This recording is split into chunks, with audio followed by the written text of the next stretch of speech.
Your pores are not dirty. You've just never actually seen what's living inside them. The skin surface looks smooth from a distance, but here at macro level, it tells a different story. Tiny craters, some empty, some filled, soft plugs of oil and dead skin sitting just beneath the surface, darkened at the tip where air has touched them. Around the nose, they cluster tighter. Along the chin, they hide deeper. This is skin magnified, not flawed, just full. The problem isn't the oil itself, it's what happens when oil, dead skin cells, and daily buildup have nowhere to go. Trapped inside a pore, that mixture sits and slowly oxidizes. That's why blackheads look dark. Not dirt, just oxidation. A chemical reaction, not a hygiene failure. And still, so many of us stand in front of the mirror, frustrated, scrubbing hard, pressing fingers into skin that isn't ready to release anything, wondering why nothing changes, or why it comes back worse. This is where most people go wrong, because clearing a pore isn't about force, it's about preparation. Skin has to be softened before it will let go of anything. Step by step, so we begin slow. The first cleanse melts away the surface layer, oil dissolving into oil, makeup, and sunscreen, lifting away in slow circular motions.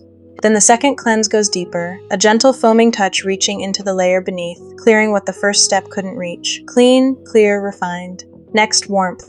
Steam rising slowly across the skin, pores gradually widening, softening their grip on everything trapped inside. You can almost see it happening, the surface relaxing, becoming ready. Then, gentle exfoliation, not scrubbing, sweeping. Fine particles rolling across the skin, lifting only what's already loose, only what's already dead. Nothing forced, nothing torn.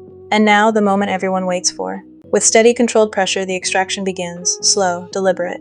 A soft push, and the pore releases what it's been holding. A thin plug lifting free, clean at the base, no resistance where there shouldn't be any. Watch closely as it comes to the surface, dissolving old buildup out into open air, one pore at a time. Not rushed, not aggressive, just release. This is what a properly prepared pore looks like when it finally lets go. After extraction, the skin needs care, not celebration. A soothing toner spreads across the surface, calming any redness, closing what was just opened. Cool, settled, balanced. Then hydration, a lightweight serum sinking in, replacing what was lost, softening the surface until it looks almost glass-like under light. And to lock it all in, a moisturizer, sealing the skin's barrier, keeping this calm state protected through the day ahead. And if it's daytime, protection. Because skin that has just been cleared and refreshed is skin that needs shielding, not exposure. Now look closely as same pores from before, smaller now, lighter, refined instead of clogged.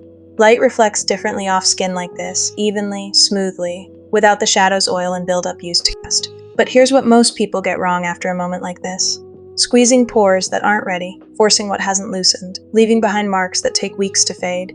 Over-exfoliating, thinking more friction means more results, when it only strips the barrier that protects you. And skipping moisturizer afterward, leaving newly opened skin unguarded, undoing everything just done. Clear skin was never about one extraction, one good day, one satisfying video. It's about consistency, showing up for your skin the same calm way again and again until clarity isn't a moment. It's a pattern. Your skin was never dirty. It was just waiting for someone to finally listen to it.